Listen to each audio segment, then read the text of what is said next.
world's a crazy place. You love it or you hate it. You love it and you hate it, right? I mean, it's both.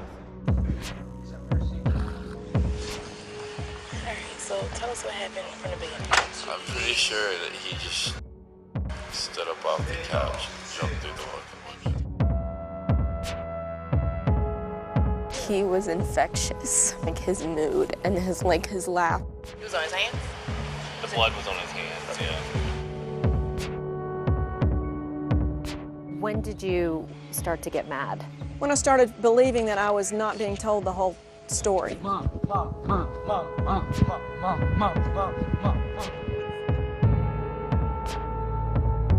You know, he was always encouraging people and always making people feel special.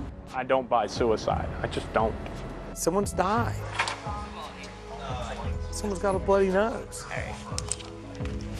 Something happened.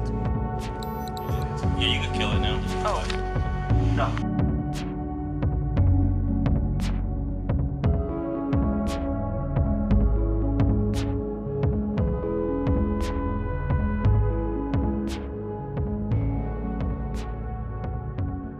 Seth worked 2 shifts at restaurants that night, in the morning at Commander's Palace and at night at Gree.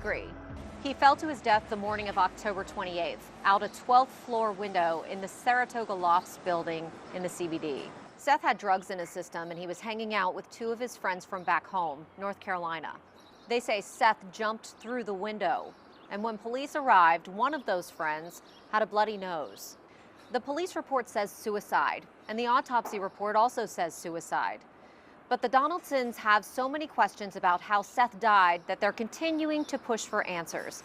And there were questions in my mind, too, that I just couldn't seem to shake.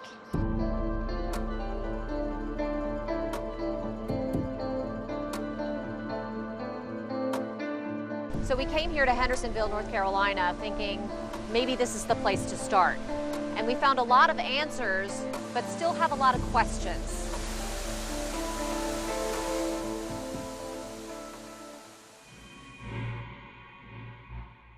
Was he shot? No. First we heard a balcony. He fell onto a balcony. There'd been a fight or What? he'd fallen through a window. What happened? Taking a little video right now. Why are you taking video?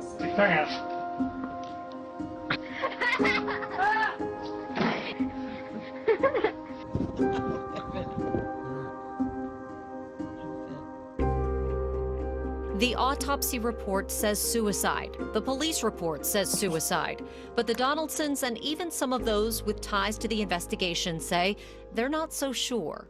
What made you guys feel like you needed to investigate this yourself, basically?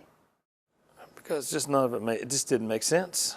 It helps, I guess, to be doing the investigation because I feel like I can do something.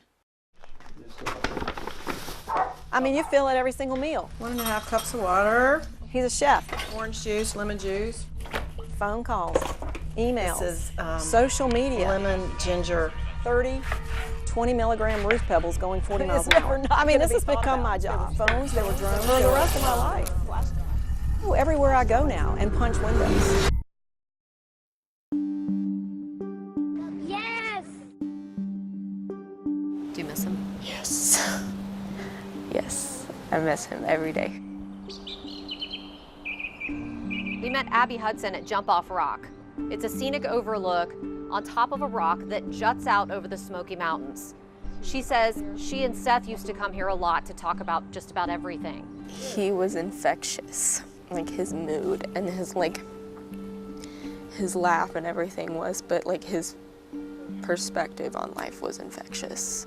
There's just not many people in your life that care for you in the way that Seth cared about people.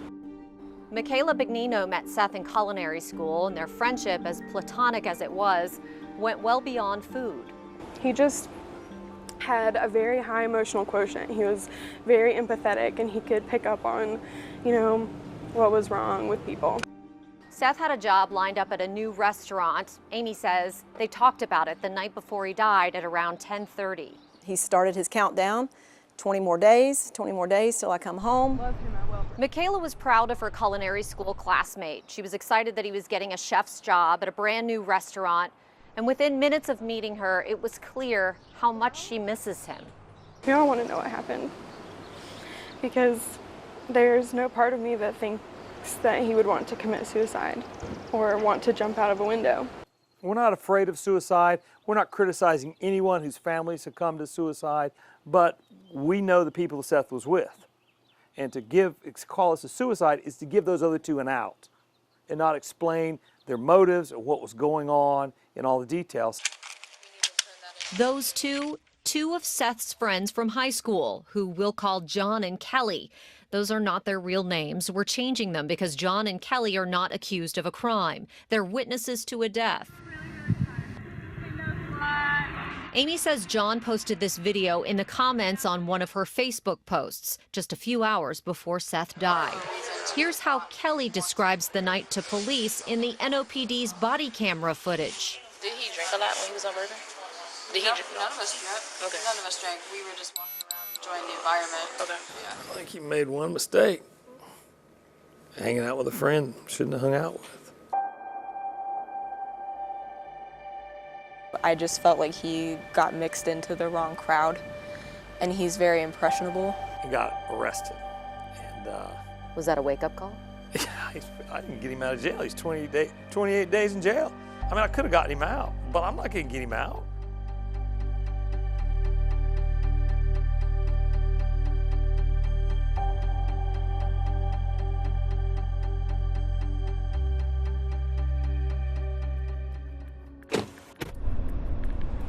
The soccer fields that Seth played on is a park over that way.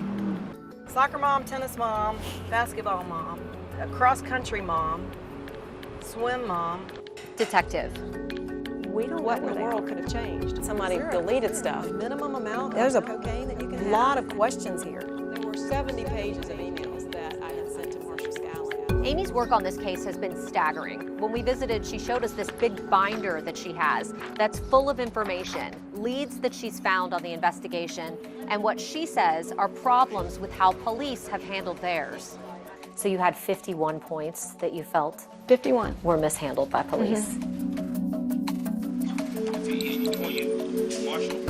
Amy is a very driven person already. I feel like if anybody's capable of getting to the finish line, it's her and Scott. I mean, they loved Seth so much. Is it hard to watch them? Yes. That's why I avoid it sometimes. For months, Amy's mind has been mired in questions. Did Seth jump? Did he fall? What happened to a key piece of evidence in the case? And how do you fall through a glass window 12 stories high?